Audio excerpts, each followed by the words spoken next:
기도드립니다. 아멘. 네, 함께 말씀 보시겠습니다. 말씀은 창세기 28장 16절에서 17절 말씀입니다.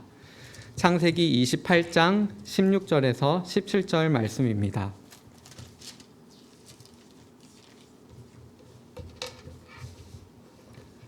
창세기 28장 16절에서 17절 말씀입니다.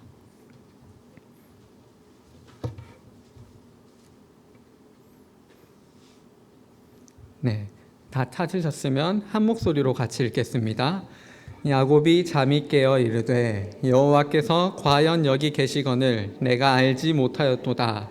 이에 두려워하여 이르되 두렵도다 이곳이여 이것은 다름 아님 하나님의 집이요 이는 하늘의 문이로다 하고. 아멘.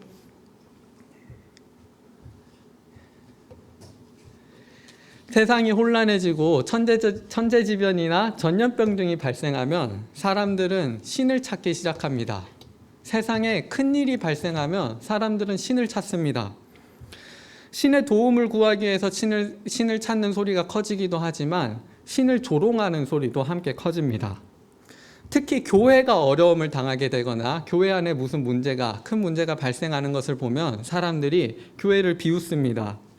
야, 신이 있으면 이런 일이 왜 생기냐?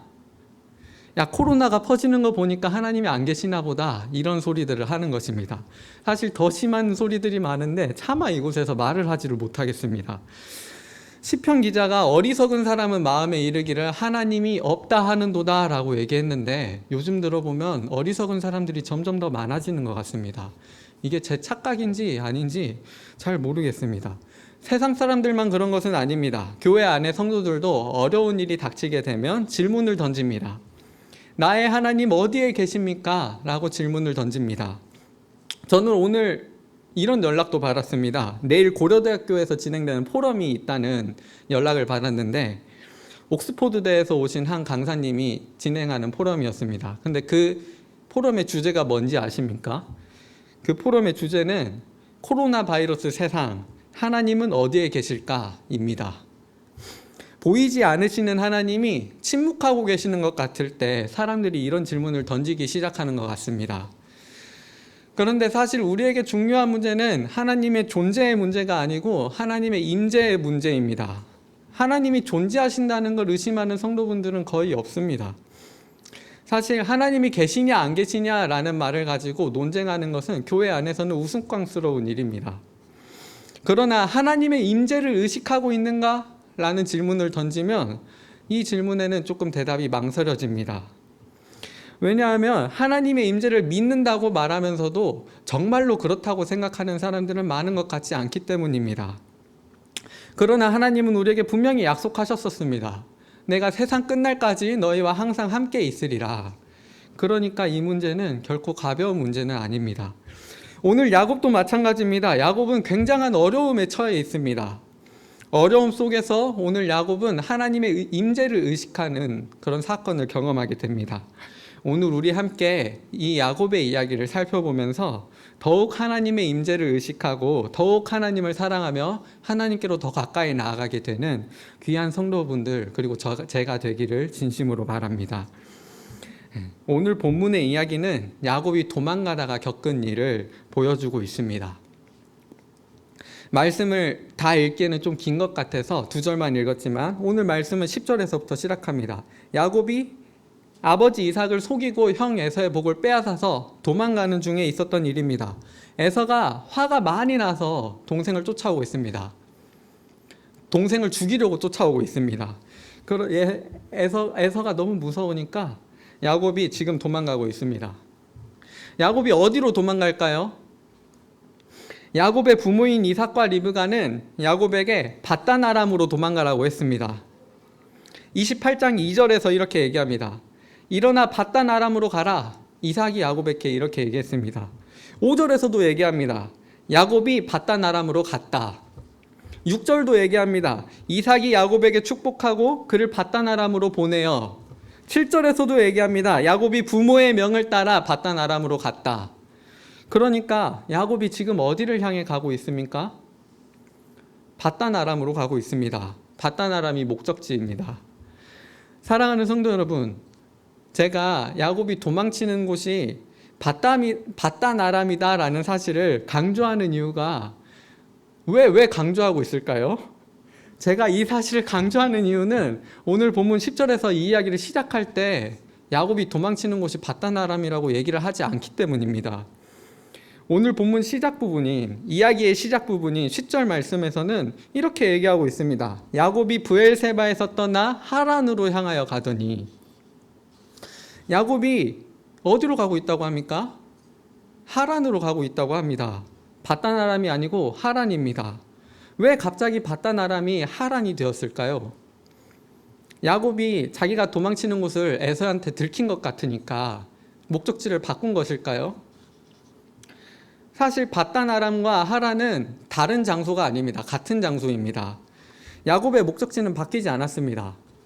그런데 왜 성경은 계속 바단 아람이라고 얘기해 오던 것을 오늘 이야기가 시작할 때는 하란이라고 명칭을 바꿔서 얘기하고 있을까요? 사랑하는 성도 여러분, 이 성경은 정말 세심하고 절묘한 하나님의 말씀입니다. 그래서 성경이 이렇게 이야기를 시작하는 데에는 분명히 하나님의 의도가 있을 겁니다. 하란은 한 가지 중요한 사건이 벌어졌던 장소입니다. 바단 아람이라는 장소는 오늘 28장에서 처음 나오지만 창세기에서 하란이라는 장소는 이번이 나오는 게 두 번째입니다. 이전에 한 번 나온 적이 있습니다. 어떤 부분에서 나왔을까요? 그 부분은 바로 아브라함이 하나님의 말씀을 처음 들었던 부분입니다.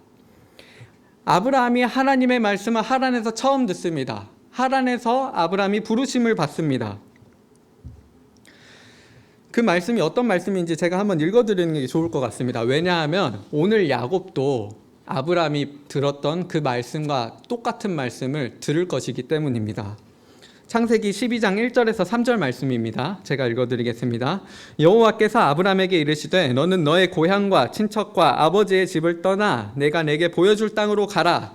내가 너로 큰 민족을 이루고 내게 복을 주어 내 이름을 창대하게 하리니 너는 복이 될지라. 너를 축복하는 자에게는 내가 복을 내리고 너를 저주하는 자에게는 내가 저주하리니 땅의 모든 족속이 너로 말미암아 복을 얻을 것이라 하신지라. 이렇게 말하고 아브라함이 여호와의 말씀을 따라갔고 아브라함이 하란을 떠날 때 75세였다고 성경이 기록하고 있었습니다.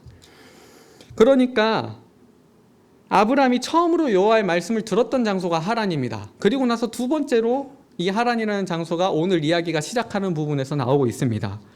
그러니까 이 창세기를 주의 깊게 읽은 성도들이라면 아마 이 부분을 읽으면서 이렇게 생각할 수도 있을 겁니다. 하란이라고? 하란이면 아브라함이 여호와의 말씀을 처음 들었던 장소인데,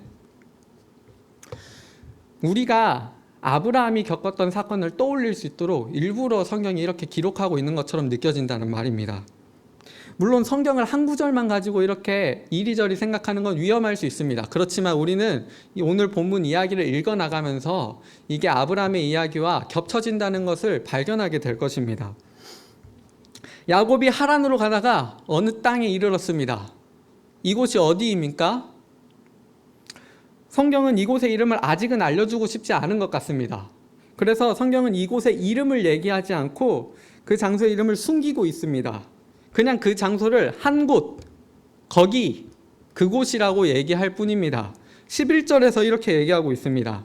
야곱이 하란으로 향하여 가고 있는데 한 곳에 이르러는 해가 진지라. 거기서 유숙하려고 그곳에 한 돌을 가져다가 베개로 삼고 거기 누워 자더니, 그 장소의 이름을 일부러 얘기하지 않는 것 같습니다.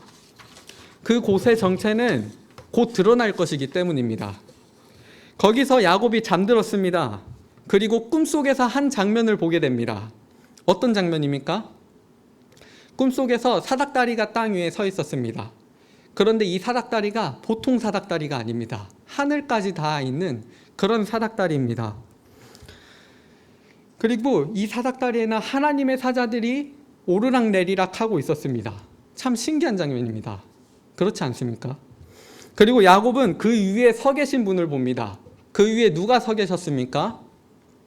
네, 여호와께서 서 계신 것을 야곱이 보고 있습니다. 여호와께서 야곱에게 말씀하시고 야곱이 여호와의 말씀을 듣습니다. 아브라함이 하란에서 그랬던 것처럼 말입니다. 그리고 여호와께서는 아브라함에게 허락하신 복을 야곱에게도 오늘 동일하게 허락하십니다. 아브라함에게 주신 땅을 야곱에게도 주시겠다고 말씀하십니다. 야곱과 야곱의 자손으로 말미암아 땅의 모든 족속이 복을 받게 될 것이라고 말씀하십니다. 그리고 또 한 가지 중요한 말씀을 하십니다. 아마 야곱이 일생 동안, 평생 동안 자기 가슴에 새겼을, 평생 붙들고 살았을 그럴 말씀입니다. 15절입니다. 내가 너와 함께 있어 내가 어디로 가든지 너를 지키며 너를 이끌어 이 땅으로 돌아오게 할지라. 내가 내게 허락한 것을 다 이루기까지 너를 떠나지 아니하리라 하신지라. 잠에서 깬 야곱이 굉장히 놀랐습니다. 자기가 본 꿈에 압도되어서 벌벌 떨었을 겁니다. 그곳에 하나님이 계시다는 사실을 그때서야 깨달은 겁니다. 하나님께서 거기에 계셨습니다. 그래서 그곳을 베델, 하나님의 집이라고 얘기합니다.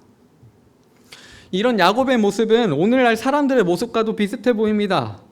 우리 시대는 하나님이 계시지 않는다고 생각합니다. 우리는 불붙는 떨기나무나 홍해가 갈라지는 모습을 보지 못합니다.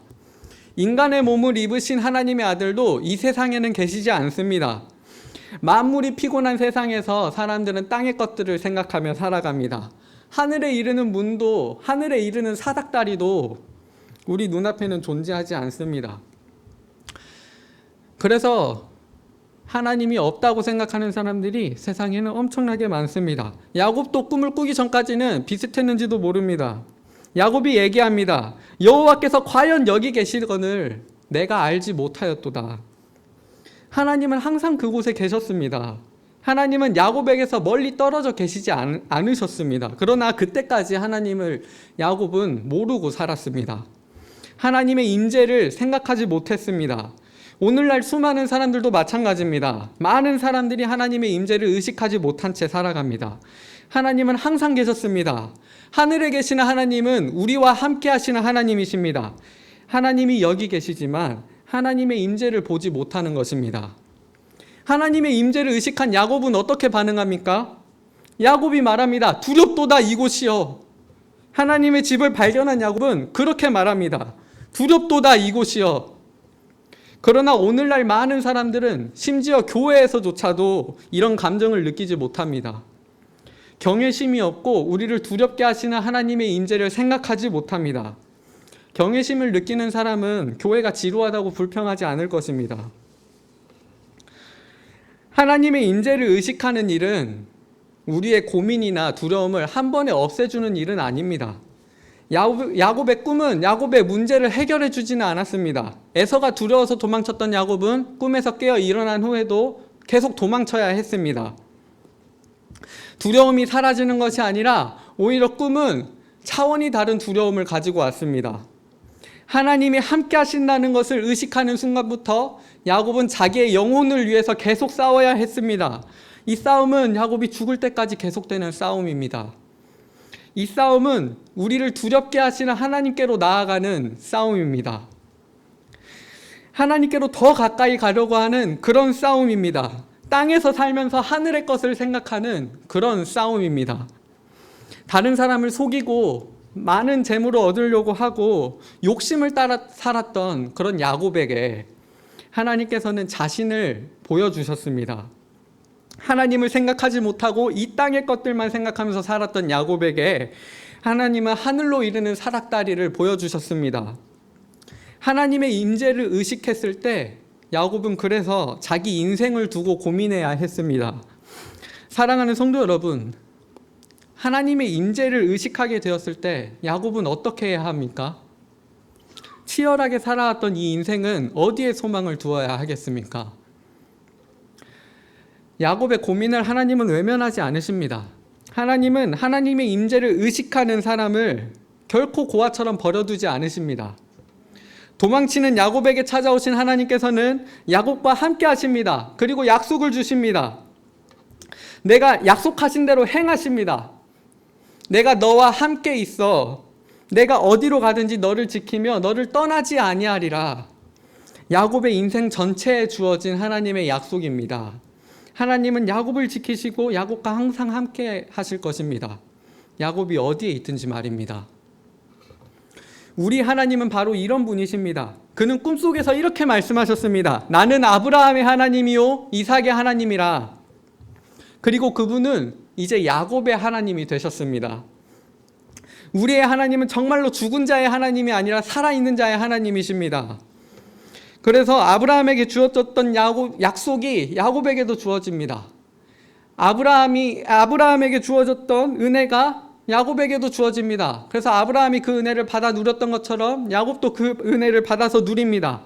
아브라함에게 역사하셨던 하나님이 야곱에게도 역사하시는 것입니다. 시대가 흘러도 하나님의 약속은 끊기지가 않습니다. 아브라함의 하나님, 이삭의 하나님, 야곱의 하나님이 오늘날 우리의 하나님이 되십니다. 그분은 교회에 임재하시고 성도와 함께 걸어가십니다. 야곱에게 주어졌던 약속이 우리에게도 주어졌습니다. 그는 세상 끝날까지 우리와 항상 함께 하실 것입니다. 살아있는 자의 하나님이 바로 우리의 하나님이신 것입니다.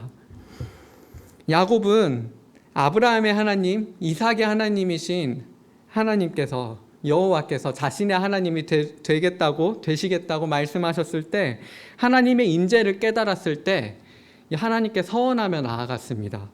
하나님이 나와 함께 하시고 내가 가는 길에서 나를 지키시고 평안히 집으로 돌아가게 하시면 여호와께서 나의 하나님이 되시고 나는 하나님을 섬기겠습니다 라고 하나님 앞에서 얘기했습니다. 하나님은 말씀하시는 것을 반드시 이루시는 분이시니까 야곱이 이렇게 얘기하는 건 하나님을 자기의 하나님으로 고백하며 하나님만을 섬기겠다고 고백을 드리는 겁니다. 그리고 이후로 펼쳐지는 인생 속에서도 야곱은 하나님의 집과 그의 약속을 계속 생각했을 겁니다. 이후로도 야곱의 인생은 파란만장하게 펼쳐집니다. 마치 우리의 인생이 복잡하게 펼쳐진 것처럼 말입니다. 야곱이 직장도 구하고 사랑하는 사람도 만나고 결혼도 하게 되고 아기도 낳게 되고 일을 하면서 돈도 벌게 되고 재산도 모으게 됩니다. 자녀도 낳고요. 그런데 재미있는 것은 이렇게 30장까지 야곱의 이야기가 펼쳐질 때 하나님께서 야곱에게 이렇게 하셨다. 하나님께서 이런 일을 행하셨더라. 야곱에게. 하나님께서 야곱에게 이르시되 이런 말이 하나도 등장하지 않는다는 겁니다. 하나님께서는 분명히 야곱이 어디로 가든지 너와 항상 함께 있겠다. 그리고 너를 보호하겠다. 얘기하셨습니다. 그런데 30장까지 야곱에게 하나님께서 어떻게 하시는 장면이 하나도 나오지가 않습니다. 하나님이 보이지 않으시는 것 같습니다. 야곱이 어떤 생각이 들었을까요? 하나님 이건 좀 말이 다르지 않습니까? 라고 불평했을까요? 야곱이 나중에 하는 말을 들어보면 그가 어떤 생각을 하고 있는지를 알 수 있습니다.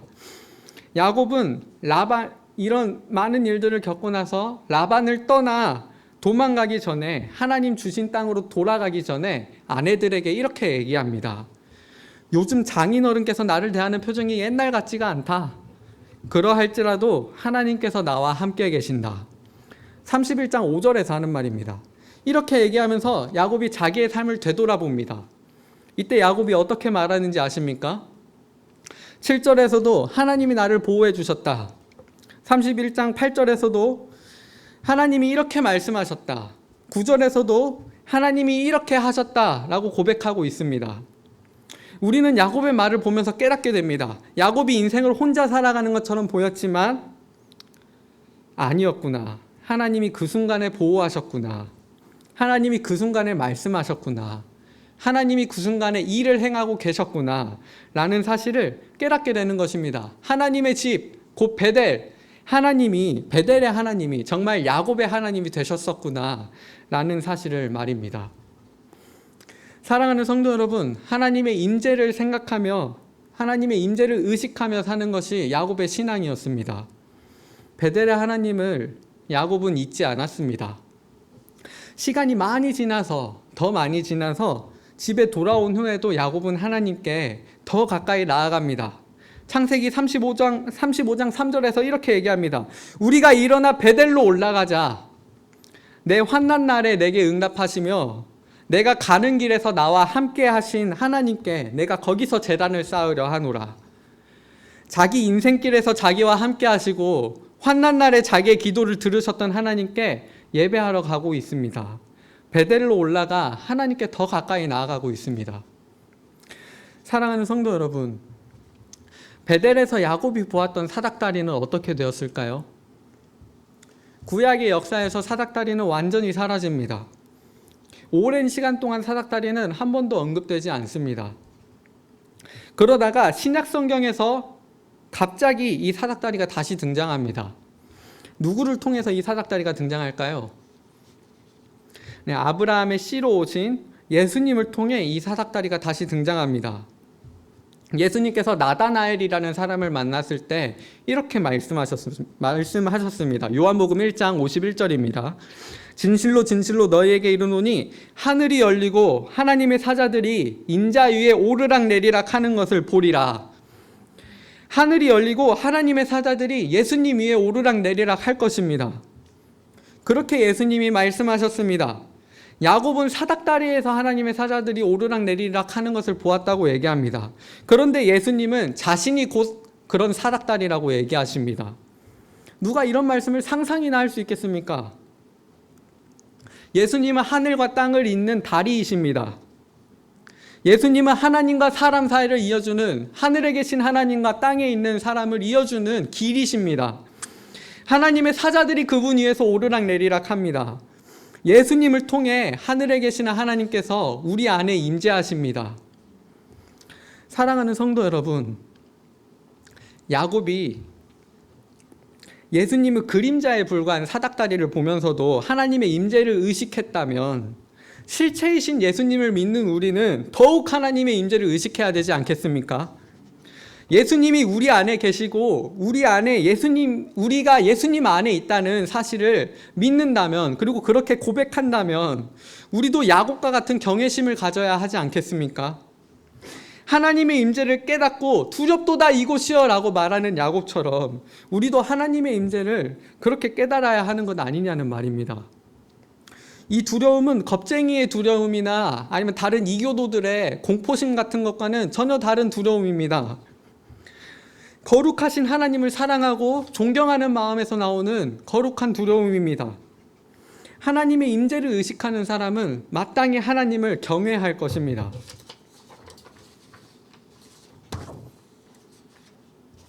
사랑하는 성도 여러분, 오늘 야곱은 말했습니다.